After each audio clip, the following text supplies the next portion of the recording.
درود پاک پڑھنے کے بے شمار فضائل و برکات ہیں۔ اللہ پاک کے آخری نبی رسول ہاشمی صلی اللہ تعالی علیہ وآلہ وسلم نے نماز کے بعد حمد و ثنا اور درود شریف پڑھنے والے سے فرمایا، دعا مانگ قبول کی جائے گی، سوال کر دیا جائے گا۔ تو پتہ یہ چلا کہ جب بھی نماز سے فارغ ہوں تو اللہ پاک کی حمد و ثنا کر کے، جیسے ہم کہتے ہیں نا الحمدللہ رب العالمین والصلاۃ والسلام علی خاتم النبیین، یہ کوئی بھی خطبے کے الفاظ جس میں اللہ کی حمد بھی ہو، اللہ کی ثنا بھی ہو، اور اس کے بعد درود پاک پڑھ لیں، یعنی یہ اگر آپ نے نماز کے بعد کام کر لیا اور اب دعا مانگیں تو کیسی قبول ہوتی ہے کہ نبی پاک نے کیا فرمایا کہ دعا مانگ قبول کی جائے گی، سوال کر دیا جائے گا۔ تو یہ خاص پھر قبولیت کا وقت ہو جاتا ہے، تو کثرت کے ساتھ درود پاک پڑھتے رہا کریں۔ آئیے مل کر محبت کے ساتھ بآواز بلند درود پاک پڑھ لیں۔ صلو علی الحبیب صلی اللہ تعالی علی محمد صلی اللہ علیہ وسلم۔ دعائیں ہوتی ہیں مقبول اس وسیلے سے، خدا کی خاص عنایت درود پاک سے ہے۔ ازل کے دن سے میرے مصطفیٰ کے چرچے ہیں، تمام دہر پہ رحمت درود پاک سے ہے۔ اللہ درود پاک سے سچی محبت عطا فرمائے۔ الحمدللہ ہم قرآن کی باتیں، قرآن کریم فرقان حمید کی کچھ آیتیں، پھر اس کے بعد اس کا ترجمہ اور اس سے ملنے والے میسج کو سمجھنے کی کوشش کرتے ہیں۔ آج قرآن پاک کی جو آیت ہے، میں اگر یہ کہوں تو غلط نہ ہوگا کہ قرآن کی اگر مشہور ترین آیتوں میں سے ایک آیت ہے، ویری امپورٹنٹ اور بہت کمال کی آیت ہے۔ پارہ نمبر 2 ہے، سورہ بقرہ ہے، اور آیت نمبر ہے 154۔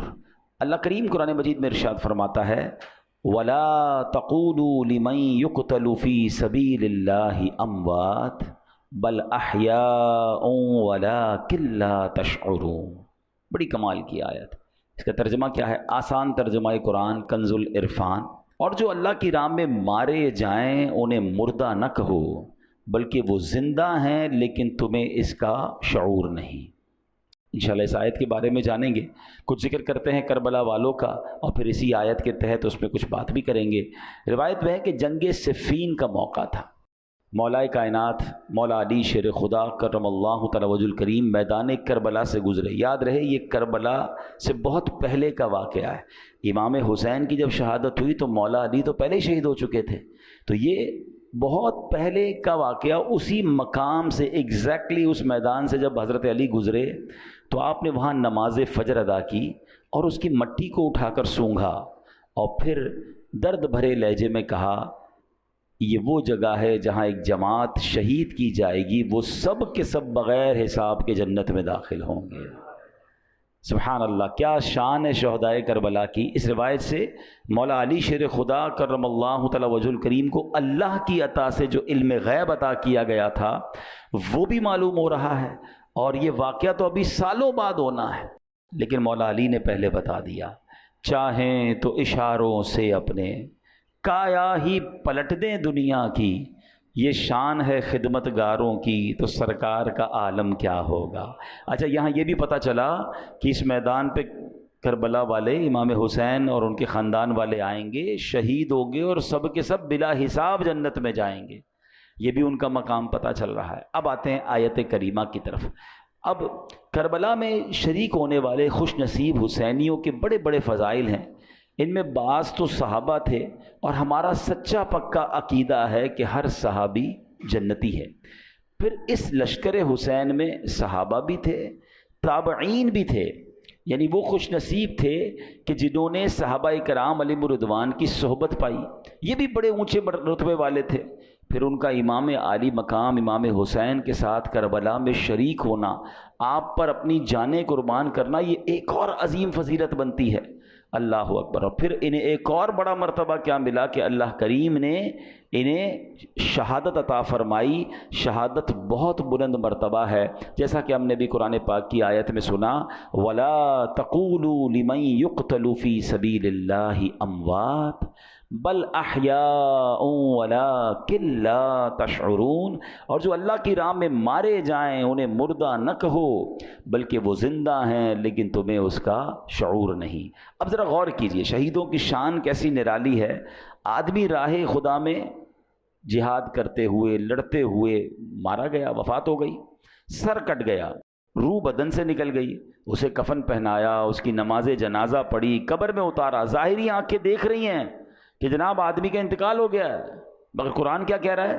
فرمایا خبردار یہ شہید ہیں، یعنی ہرگز مردہ نہ کہو بلکہ یہ زندہ ہیں، تمہیں شعور نہیں ہے نا عجیب بات بھائی، آنکھیں کہ دیکھ رہی ہیں کہ انتقال ہو گیا ہے، کفن پہنایا، جنازہ ہوا، قبر میں اتار دیا۔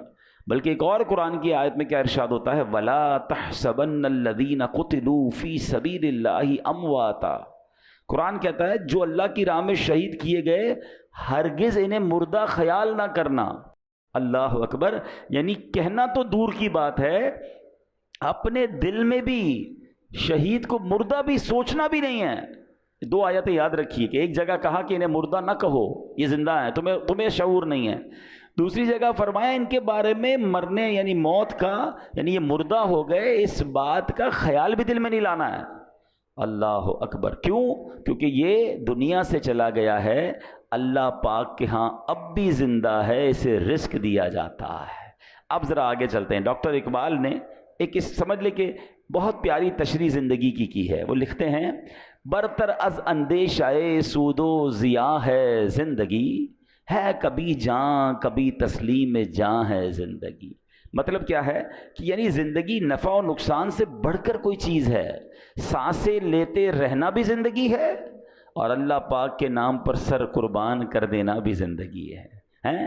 موت کو سمجھے ہیں غافل اختتام زندگی، موت کو سمجھے ہیں غافل اختتام زندگی، ہے یہ شام زندگی صبح دوام زندگی۔ یعنی یہ غافل لوگ سمجھیں کہ بھئی موت ہو گئی تو زندگی ختم ہو جائے گی، نہیں، بلکہ موت زندگی کا اختتام نہیں ہے۔ ہاں، موت ایک موڑ ہے جہاں سے بندہ فانی زندگی سے نکل کر دائمی اور حقیقی زندگی کا آغاز کرتا ہے، اور یہی ہمارا عقیدہ ہے۔ ہم اس دنیا میں ایک فانی زندگی گزارنے آئے ہیں، اصل تو جو دائمی ہماری زندگی ہے، ہمیشہ رہنے والی زندگی ہے، جو لمبا عرصہ رہنا ہے، وہ تو آخرت کا ہے۔ یہاں تھوڑا ٹائم آئے ہیں۔ پرابلم پتہ ہی کیا ہے کہ ہم اس تھوڑے ٹائم کی فکر زیادہ کر رہے ہیں، اور جو بڑا ٹائم ہے اس کی فکر چھوڑ دیے ہیں۔ مثال کے طور پہ آپ دیکھیں نا کہ کچھ لوگوں سے پوچھا جائے کہ یار میں نے ایک جگہ، اب مثال کے طور پہ آپ جاتے ہیں کہیں ٹریول پہ جاتے ہیں 1 مہینے کے لیے، 15 دن کے لیے، تو آپ 15 دن 1 مہینے کے لیے جا کر وہاں گھر تو نہیں خریدتے نا، آپ کرائے کا گھر لے لیں گے، آپ ہوٹل میں رہ لیں گے، ٹھیک ہے نا، 1-2 بیگ ساتھ لے جائیں گے، پورا گھر اٹھا کے تو نہیں لے جائیں گے، کیوں؟ آپ کہیں گے واپس تو یہیں آنا ہے نا، اصل تو میرا گھر یہ ہے، میں تو ٹریولر کی حیثیت سے، بندہ کرائے کے گھر میں زیادہ خرچ نہیں کرتا، کہتا ہے گھر کرائے کا ہے، اتنا سارا اس کے اوپر لگا دوں گا، میرا تھوڑی ہے، میں تو چھوڑ کے چلے جانا ہے، تو کچھ عرصے کے لیے آیا ہوں۔ کراچی میں بھی کچھ لوگ ایسے ہوتے ہیں جو دیگر شہروں سے جاب کرنے آتے ہیں، کاروبار کرنے آتے ہیں، مگر اصل ان کا دھیان کیا ہوتا ہے کہ میری فیملی گاؤں میں ہے یا فلاں علاقے میں ہے، میں نے وہاں جانا ہے، میں نے گھر بھی بنانا ہے تو وہاں بنانا ہے، کیونکہ میرا مستقل ٹھکانہ یہ نہیں ہے۔ دنیا میں یہ ساری لاجک سمجھ آتی ہیں، مگر یہ کیوں نہیں سمجھ آتا کہ ایکچولی یہ پوری دنیا ہی میرا ٹھکانہ نہیں ہے، میں یہاں مسافر کی حیثیت سے ہوں، کوئی 50 سال کے لیے آیا ہے، کوئی 60 سال کے لیے آیا ہے، کوئی 70 سال کے بعد چلا جائے گا، ماں باپ کی دعا لگ گئی تو 80-100 سال اس کے بعد تو چلا ہی جائے گا نا۔ وہاں 25-50-100 سال کی کہانی نہیں ہے۔ ذرا سمجھیے، حضرت آدم سے لے کر آج تک لوگ قبروں میں جا رہے ہیں، کہاں ہیں وہ؟ بتائیے نا، کہاں ہیں؟ قبروں میں ہے نا، ہزاروں سال ہو گئے، ہزاروں سال سے قبر میں ہے کوئی بندہ، تو بتاؤ دنیا میں تو 60-70 سال رہا، قبر میں ہزاروں سال سے ہے، تو اس کا مطلب بڑا ٹھکانہ تو قبر تھا۔ گھر کی فکر زیادہ ہونی چاہیے تھی، قبر کی زیادہ ہونی چاہیے تھی۔ میں اور آپ مریں گے، وی ڈونٹ نو کہ کب تک قیامت آئے گی، بھائی پتہ نہیں 500 سال، 1000 سال، 2000 سال، میں نے قبر میں رہنا ہے، اور قبر ایک باکس کا نام نہیں ہے۔ یہ غیر مسلموں کا عقیدہ ضرور ہوتا ہوگا کہ جناب بندہ قبر میں جائے اور اس کے بعد اس کا فنش سب ختم، نہیں، ہمارا ایمان ہے کہ قبر میں حساب سوال بھی ہوں گے، قبر میں جناب عذاب اور جزا ہوگی۔ نبی پاک علیہ الصلوۃ والسلام نے واضح طور پر فرمایا، میرا ایمان، میں نے کلمہ پڑھا ہے اپنے نبی علیہ السلام کا، ان کا فرمان میرے لیے آخری دلیل۔ میرے آقا فرماتے ہیں جس کا مضمون ہے قبر 2 طرح کی ہوتی ہے۔ قبرستان جاتے ہیں نا، قبرستان میں اوپر سے قبریں ایک جیسی دکھتی ہیں، ہاں وہ ایک جملہ ہے نا محاورہ، قبر کا حال مردہ جانتا، بالکل ٹھیک ہے۔ آپ مثال کے طور پر ڈیفینس میں چلے جائیں یا کسی ایسی سوسائٹی میں جائیں کہ جس سوسائٹی میں سوسائٹی والوں نے ایک جیسے بنگلے بنائے ہوں، تو آپ کیا کہیں گے یار بنگلے دیکھ کے تو پتہ ہی نہیں چلتا اندر امیر کون ہے غریب کون ہے. پاکستان میں تو خیر اب ہر اسٹائل کا گھر دیکھ کر اندازہ ہو جاتا ہے. اگر آپ یو کے جائیں یا بیرون ملک میں کئی ایسے ملک ہیں جہاں سب گھر ایک جیسے ہوتے ہیں, اندر رہنے والے کا پتہ ہی نہیں چلتا کہ اس میں سے امیر کون ہے غریب کون ہے, کیونکہ سب کے گھر ایک جیسے ہیں. بالکل اسی طرح قبرستان ہوتا ہے, سب کی قبریں اوپر سے ایک جیسی دکھتی ہیں, مگر ہمیں نہیں پتا کہ کس کی قبر میں عذاب ہو رہا ہے, کس کی قبر جنت کا باغ بنی ہوئی ہے. میرے نبی علیہ الصلوۃ والسلام نے فرمایا نا کہ قبر دو طرح کی ہوتی ہے, دیر از نو تھرڈ آپشن. ہاں ایک اور بات سمجھیے, کراچی کی بات کر لیتے ہیں. کراچی میں رہنے کے کتنے سارے آپشنز ہیں, کتنی ساری کیٹیگریز بنتی ہیں. اگر غور کریں, کچھ لوگ ہیں جو روڈ پہ سوتے ہیں, غریب ہیں بیچارے, گھر نہیں ہیں, ایسے بھی آپ کو لوگ کراچی میں ملیں گے. کچھ لوگ ہیں جو بیچارے جھونپڑیوں میں رہتے ہیں, ان سے اوپر ہیں مگر بہت غریب ہیں, بیچارے جھونپڑیاں بنا کے رہتے ہیں. اور اوپر جائیں تو کچھ لوگ ہوں گے جو غریب علاقوں میں رہتے ہیں, جس کو ہم لوور کلاس کہتے ہیں, ٹھیک ہے.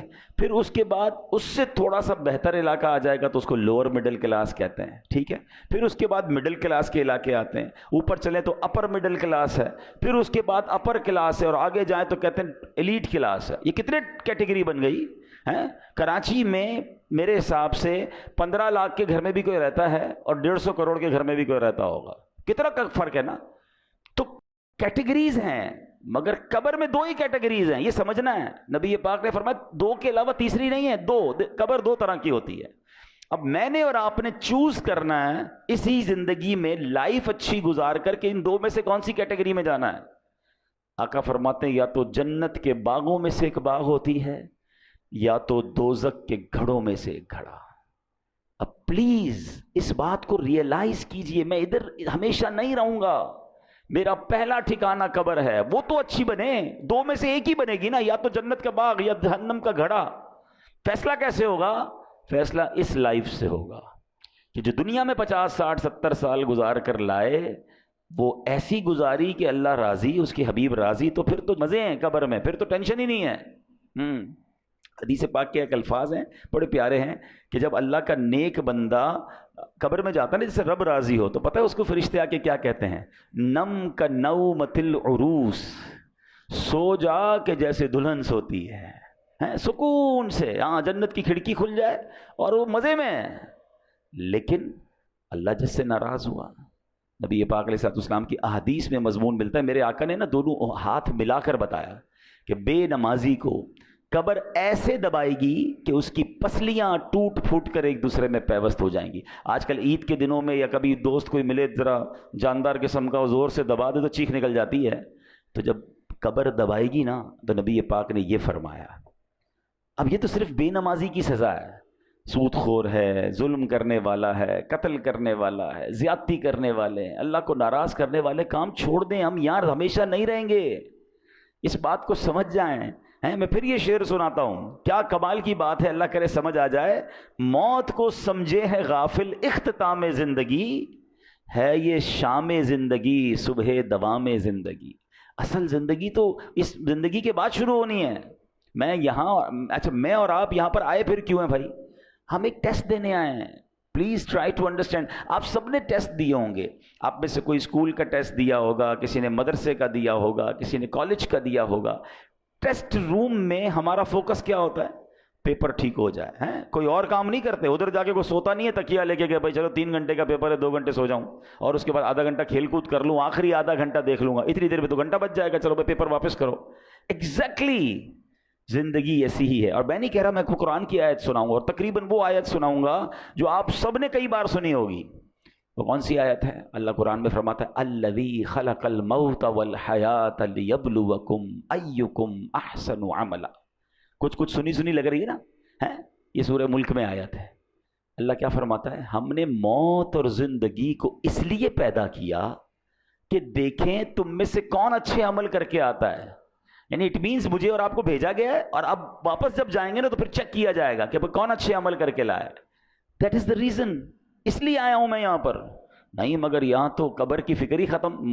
موت کی تو بات ہی کوئی نہیں کرتا نا. مرنے کی بات نہ کرو بھائی, کوئی اور بات کرو. پلاننگ بتاؤ, اگلے 5 سال بعد کیا کرنا ہے, 10 سال بعد کیا کرنا ہے, اگلا فیوچر کیا ہوگا, دنیا میں کیا دیکھنا ہے. اچھا میرے اللہ نے دنیا بھی بڑی اچھی بنائی ہے. ہمیں دنیا میں انجوائے کرنے سے منع نہیں کیا, ہمیں کھانے پینے گھومنے پھرنے فیملی کو ٹائم دینے سے منع نہیں کیا. مگر اس میں کنڈیشن ایک ہی رکھی گئی ہے، یہ سب کام کرنے ہیں حرام کام سے بچ کر۔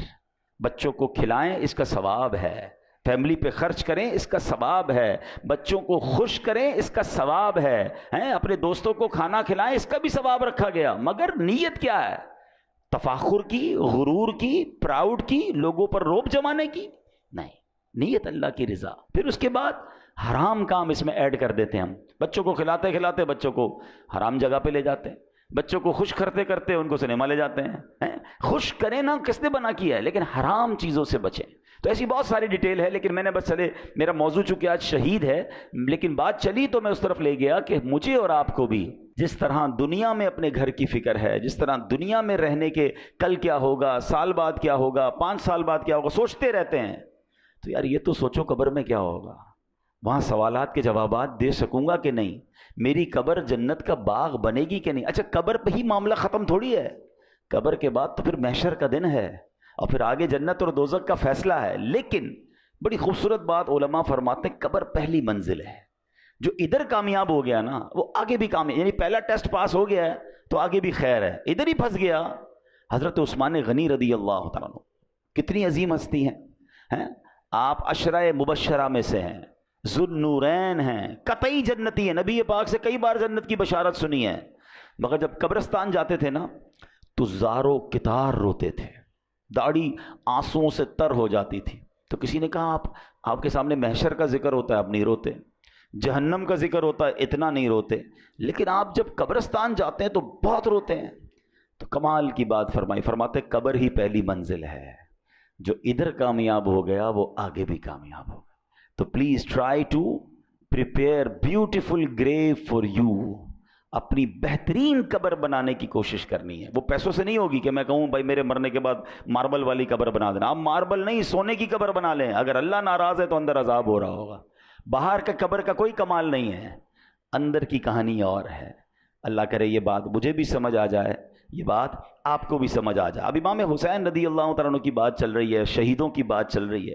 حضرت زید بن ارقم رضی اللہ تعالیٰ عنہ، شہید زندہ ہوتا ہے نا، اب ذرا سنیے گا واقعہ، میں امام حسین کا واقعہ سنانے لگا ہوں۔ صحابی رسول ہیں حضرت زید بن ارقم، کہتے ہیں جب یزیدی لشکر نے ظلم پہ ظلم ڈھایا کہ امام عالی مقام کے سر انور کو معاذ اللہ جب نیزے پر اٹھا لیا گیا، شہید کر کے سر مبارک کو معاذ اللہ کٹ کر کے اب نیزے پر اٹھا کر اسے گلی گلی لیے پھرتے تھے، اللہ اکبر، وہ سمجھتے تھے کہ ہم ان کو معاذ اللہ ان کی عزت ختم کر رہے ہیں، بلکہ یہ نیزے پر سر مبارک کو لے کر گھومنا بھی ان کی عزتوں کو بڑھا رہا تھا۔ کیا خوبصورت بات شاعر لکھتے ہیں نا، سر شہیدان محبت کے ہیں نیزوں پر بلند،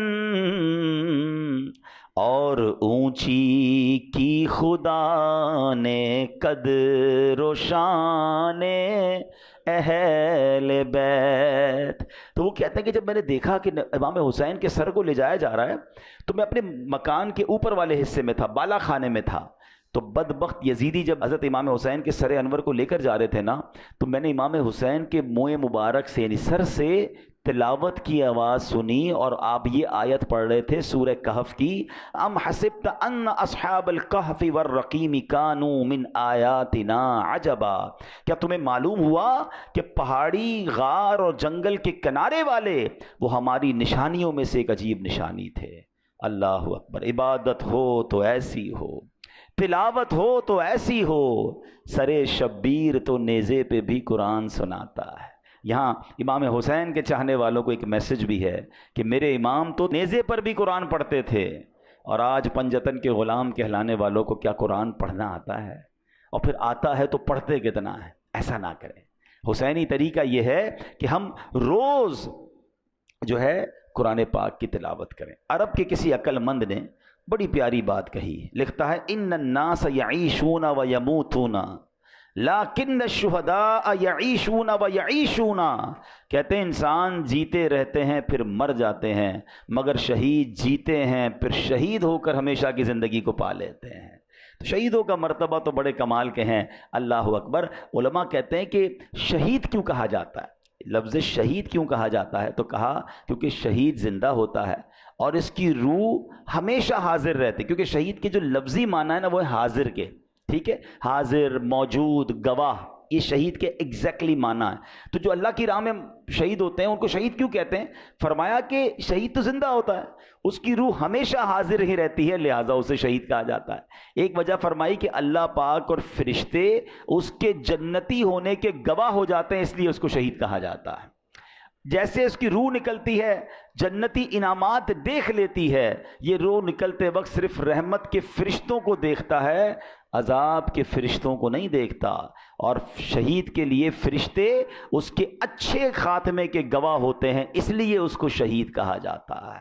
اللہ اکبر. مفتی احمد یار خان نعیمی رحمۃ اللہ تعالی علیہ نے اس کی بڑی پیاری وجہ لکھی. وہ فرماتے ہیں دیگر مسلمان قیامت کے دن حساب کتاب سے فارغ ہو کر جنت میں پہنچیں گے، اس سے پہلے ان کی قبر میں جنت کی ایک کھڑکی کھولی جاتی ہے، مگر شہید وہ خوش بخت ہے کہ روح نکلتے ہی وہ ڈائریکٹ جنت میں پہنچ جاتا ہے، وہاں کی سیر بھی کرتا ہے، وہاں کے رزق بھی کھاتا ہے. تو یہ مرتبہ ہوتا ہے شہید کا. اور شہید سے اللہ کریم جب قیامت کے دن پوچھے گا نا کہ اور تمہیں کچھ چاہیے، تو کہیں گے یا اللہ تو نے جنت کی سیر کی اجازت دی ہے، ہم جنت کا نعمتیں کھاتے ہیں، اور کیا چاہیے گا؟ اور کچھ چاہیے. جب 3 بار سوال ہوگا اللہ اکبر تو پھر شہید کہے گا کہ یا اللہ مجھے واپس بھیج دے، میں پھر تیری راہ میں شہید ہونا چاہتا ہوں. شہادت کا مرتبہ اور اس کا لطف اور اس کا مزہ یہ ہے کہ بندہ پھر شہید ہونا چاہتا ہے. تو یہ ہے شہیدوں کا مرتبہ اور کمال. اے میرے پیارے اسلامی بھائیوں، اب نبی پاک علیہ الصلوۃ والسلام ایک بار منبر پر خطبہ ارشاد فرما رہے تھے. ایک صحابی حاضر ہوئے، یا رسول اللہ صلی اللہ علیہ وسلم، اگر میں ثواب کی امید پر راہ خدا میں لڑوں، بہادری بھی دکھاؤں، پیٹھ پھیر کر نہ بھاگوں، آخر شہید ہو جاؤں، تو کیا میرے سارے گناہ بخش دیے جائیں گے؟ فرمایا ہاں تمہارے سارے گناہ بخش دیے جائیں گے، مگر قرض کی معافی نہیں ہوگی. ابھی تک تو ہم شہید کا مرتبہ سن رہے ہیں نا، مگر اب ذرا یہ بات غور سے سنیے. ایک حدیث میں میرا آقا نے فرمایا اول ما یحراق من دم الشہید یغفر له ذنبه كله الا الدین. آقا فرماتے ہیں شہید کے خون کا پہلا قطرہ گرتے ہی اس کے سب گناہ بخش دیے جائیں گے، ہاں قرض معاف نہیں ہوتا. نبی پاک علیہ الصلوۃ والسلام کا یہ معمول تھا کہ جب جنازہ آتا نا تو آپ پوچھتے تھے کہ اس پر کوئی قرض تو نہیں ہے، اور جب قرض ہوتا تو آقا فرماتے میں جنازہ نہیں پڑھاؤں گا، یا فرماتے کہ کوئی قرض کا ضامن بن جائے پھر میں جنازہ پڑھاؤں گا. حالانکہ جس کے اوپر قرض ہو، اس کا انتقال ہو، اس کا جنازہ پڑھنا جائز ہے، مگر نبی پاک علیہ الصلوۃ والسلام اس کی اہمیت بیان کرنے کے لیے فرمایا کرتے تھے. تو نبی پاک نے ایک بار فرمایا، ایک جنازہ لایا گیا نا، حضرت انس بیان کرتے ہیں کہ نبی پاک علیہ الصلوۃ والسلام کی بارگاہ میں ایک جنازہ لایا گیا. تو پیارے آقا نے پوچھا کہ اس پر کوئی قرض ہے؟ لوگوں نے عرض کی جی ہاں یا رسول اللہ اس پر قرض ہے. ارشاد فرمایا ایسے آدمی پر میرا جنازہ پڑھنا کیا فائدہ دے گا جس کی روح قرض کے بدلے اس کی قبر میں گروی رکھی ہوئی ہو اور آسمان کی طرف بلند نہ ہو. اگر تم میں سے کوئی اس کے قرض کا ضامن بنتا ہے تو میں اس کی نماز جنازہ پڑھا لیتا ہوں، کیونکہ میرا اس کی نماز جنازہ پڑھنا اسے نفع دے گا. یعنی قبر میں روح گروی رکھ دی جاتی ہے، آسمان کی طرف بلند نہیں ہوتی ہے اگر کوئی مقروض ہو کر مرتا ہے. اے میرے پیارے اسلامی بھائیوں، آج کتنا یہ چیز وبا عام ہو گئی ہے، لوگ لاکھوں روپے دبا لیتے ہیں. کاروباری لوگ مجھے سن رہے ہیں، کبھی بھی قرض نہ لیں. قرض کی کوشش کریں کہ آپ پر قرض ہی نہ آئے، لیکن اگر قرض لیں تو پھر اسے وقت پر ادا کریں. ہاں آج کل تو معاملہ ہی الگ ہے نا، قرض لیتے وقت بندہ اور ہوتا ہے اور لینے کے بعد انداز ہی بدل جاتا ہے. بندہ کہتا ہے یہ وہی آدمی تھا جس کو پیسے دیے، بڑی منتیں کر کے بڑی ریکویسٹ کر کے پیسے لیے تھے، اب پیسے لینے کے بعد نہ فون اٹھا رہا ہے نہ جواب دے رہا ہے. بیچارہ جس کے پیسے وہ دھکے کھا رہا ہے. یہ نہ کیا کریں. روایتوں میں آتا ہے اگر کسی نے کسی کی رقم دینی ہے اور پیسے ہوتے ہوئے نہیں دے رہا ہے، ایک تو نا کہ ختم ہو گیا، اس کی الگ ایک پوری تفصیل ہے، لیکن اگر اس کے پاس ایسا کچھ ہے کہ اپنا سامان بیچ کر اپنی تمام چیزیں بیچ کر قرض ادا کر سکتا ہے تو اس کو کرنا پڑے گا، ورنہ ہر لمحے گناہ گار ہو رہا ہے، اس کے گناہوں کا میٹر شروع ہو رہا ہے. تو کبھی بھی ایسا نہ کریں. قرض لیں تو اچھی نیتوں سے لیں، وقت سے پہلے لوٹائیں. پھنس گئے ہیں تو جواب تو دیں، رپلائی تو دیں، اس کے پاس جا کر معذرت کریں اس سے کہ بھائی میں پریشان ہوں، مجھے تھوڑا اور وقت دے دو. لیکن اب تو معاملہ ہی الگ ہے، بندہ ہی غائب ہو جاتا ہے. آج غائب ہو جاؤ گے پھر کیا ہوگا قبر میں؟ پتہ ہے قیامت کے دن ان پیسوں کے بدلے نیکیاں دینی پڑیں گی. وہاں پیسے نہیں ہوں گے کہ بھائی یا اللہ میں نے اس کے 2 لاکھ لیے تھے، محشر کے دن میں 2 لاکھ دے رہا ہوں. نہیں، وہاں چیک بک نہیں ہوگی. وہاں کیا ہوگا؟ اعلیٰ حضرت امام اہل سنت لکھتے ہیں کہ جو کسی کے 3 پیسے جان بوجھ کر دبا لے. 3 پیسوں کی ویلیو کیا ہے؟ آج کل تو لوگ پتہ نہیں کتنا زمینوں پہ قبضہ کر رہے ہیں, پیسے دبا رہے ہیں. فرمایا اسے قیامت کے دن 700 با جماعت نمازیں دینی پڑ جائیں گی. ایک طرف 3 پیسے ہوں گے, اس کے بدلے دینا کیا پڑے گا؟ 700 با جماعت نمازیں. جس نے کروڑوں کھائے ہیں, جس نے زمینوں پہ قبضہ کیا ہے, جو لوگوں کا پیسہ نہیں لوٹا رہا ہے, وہ کیا جواب دے گا قیامت؟ نبی پاک نے جنازہ پڑھانے سے منع فرما دیا. اے میرے پیارے اسلام بھائی, نبی پاک نے ارشاد فرمایا جن گناہوں سے اللہ پاک نے منع کیا ہے ان میں سے رب کریم کے نزدیک سب سے بڑا جرم یہ ہے کہ انسان قرض لے کر مرے جس کی ادائیگی کے لیے مال نہ چھوڑے. تو یہ نہ کیا کرے. ہاں, اب ایک اور پرابلم, پیسے لیے کاروبار میں تو چلتا رہتا ہے بھائی, کسی کا کریڈٹ ہے, کسی کا ڈیٹ ہے, میں نے کسی کو پیسے دینے ہیں, کسی سے لینے ہیں, لیکن اس کو اچھی طریقے سے لکھت پڑھت کریں, وقت پر پیسے دیا کریں. اور اگر آپ کو لگتا ہے کہ ابھی جس کو دینے وہ نہیں مل رہا یا آگے پیچھے ہو گیا, تو وصیت کر کے جائیں, اپنے بچوں کو بتا کر جائیں. کسی کا انتقال ہوتا ہے, اگلے لوگ پریشان ہو جاتے ہیں کہ یار اس نے کسی کو گھر میں بتایا نہیں میرے پیسے ہیں. یعنی کتنی عجیب بات ہے کہ میں نے کسی کو رقم دینی ہے یا اس کی کوئی امانت میرے پاس ہے, میرے سوا کسی کو پتہ ہی نہیں ہے. یہ بہت بڑی بے وقوفی اور جہالت ہے جو عذاب قبر میں گرفتار کر سکتی ہے. بھائی اگر آپ کو کسی نے امانت دی ہے, کوئی رقم دی ہے, تو آپ لکھیں اس کو, اپنے بچوں کو بتائیں, اس کو بھی بتا دیں کہ بھائی مجھے کچھ ہو گیا تو یہ میرا بیٹا ہے, یہ میری فیملی ہے, تمہیں یہاں سے مل جائیں گے, تاکہ اس کو بھی تسلی ہو. آج کل تو اچھا یہ بھی ہمارے لوگ بھی بڑے بھولے بھالے ہیں, کروڑوں روپے کا کاروبار کریں گے, گھر میں کسی کو نہیں جانتے, صرف اسی کو جانتے ہیں, نہ اس کے بیٹے کا پتہ, نہ گھر کا پتہ, بعضوں کا تو گھر کدھر ہے یہ بھی نہیں پتا. تو اگر جینے کی تمنا ہے تو کچھ پہچان پیدا کر ہیں, تبھی تو شریعت کہتی ہے کہ لکھت پڑھت کر لیں, کوئی کانٹریکٹ کر لیں, 2 گواہ ہونے چاہیے, کل کچھ ہو گیا تو آپ کے پاس کوئی چیز تو ہو.